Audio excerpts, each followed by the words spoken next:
Јас сум Ико Брдаровски, работам во Пакомак. Во Пакомак работам од 2011 година, од основање на фирмата. Запишав на економски факултет. Тогаш беше модерно на економски факултет да се запишуваат луѓе. Кога завршив економски факултет, се вработив во една фирма која што продава градежни машини. Нив таму им требаше комерцијалиста за да работи продажба и сака млад кадар кој што нема никакви претходни работни искуства за они да го оформат како што им треба. И во таа фирма работев 4 години и после тоа отидов да работам во Космофон.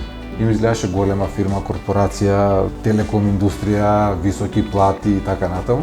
После 3,5 години поминати во Космофон, јас сватив дека не сум ја за толку голема корпорација. Многу тешко таму од идеја до реализација се реализираат проектите. После се вработи во представништво за цигари за Ронхил. Беше интересно што на луѓето им збориш дека какви цигари треба да пушат, а ти не си пушач.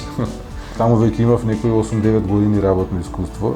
Имав многу понуди кога работев за Ронхил и од други компании. Тогаш јас одлучив да сменам работата, отидов во One. Космофон беше купен од Телеком Словенија и ме убедија да се вратам во бивши Космофон. Верувавме сите дека ќе ги смениме работите. Таа One компанија беше во сопствеништво на Телеком Словенија. Телеком Словенија беше државна фирма, кога мајката компанија е државна компанија, малце работуваат поспоро. Меѓутоа, после 2,5-3 години решив да си одам од таа фирма и тогаш на конкурс се вработи во Пакомак. Како и моите претходни работи, ова е нешто сосема трето, значи отпад. Меѓутоа, пак се работи за менаџирање на процесите со луѓето, добро усогласување на работите со маркетинг агенциите и така натаму.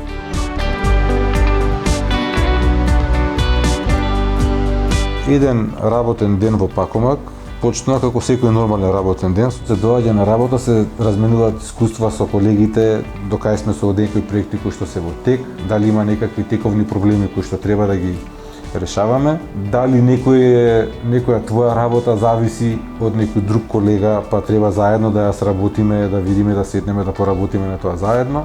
После завршува работниот ден.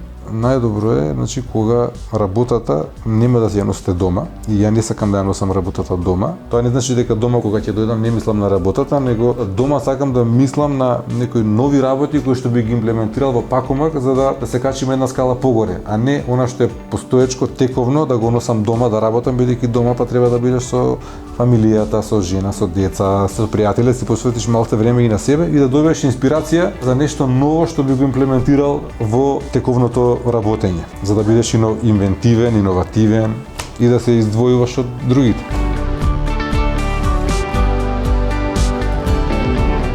Она што би сакал да го порачам на оние кои што се пред некоја важна одлука во животот, што да работат, каде да се насочат, што да учат за понатаму за да бидат поуспешни. Интересно е да потенцирам дека пракса има кога се интервјуираат работењите, сега и јас тоа го практикувам. Ако некој сакам да работи за мене, можам да се јавам кај претходниот негов работодавач да прашам каков работник бил тој, бидејќи сите се фалат, ама кој ќе прашаш претходниот работодавач дали ќе те пофали, тоа е правата препорака за вработување. Така да секогаш треба да се работи од срце како за себе, како за своја фирма. Бидејќи кога имате своја фирма, ќе работите и 24 сати на почеток и ќе бидете вложени 100% во работата и ќе мислите постојано на работата и да работите поштено, професионално и да бидете темелни во тоа што го работите. А потоа дали ќе работите во медицина или во менеджмент или во некоја друга, не знам, земјоделие и така натаму, тоа зависи што го интересира индивидуално